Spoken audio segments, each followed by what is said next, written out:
Salah satu genosida paling mengerikan di dunia pernah terjadi di Afrika.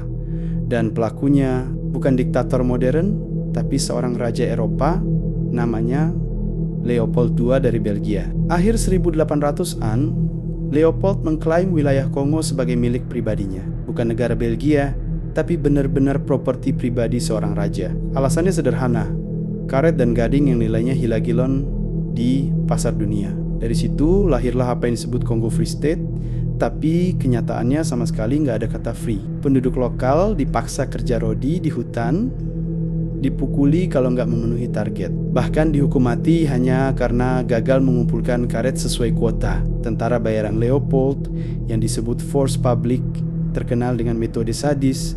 Kalau peluru dipakai, mereka harus menunjukkan tangan korban sebagai bukti.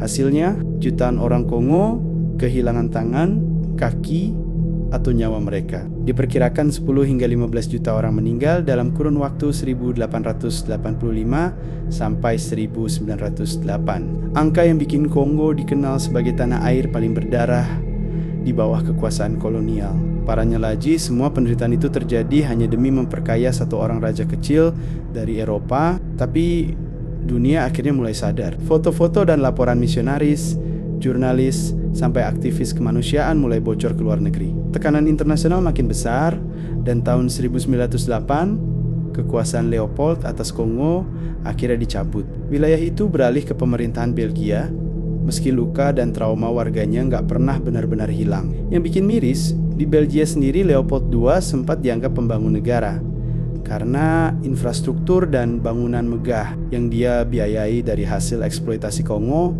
baru bertahan-tahan. Kemudian kebenaran soal kekejamannya benar-benar diakui secara luas.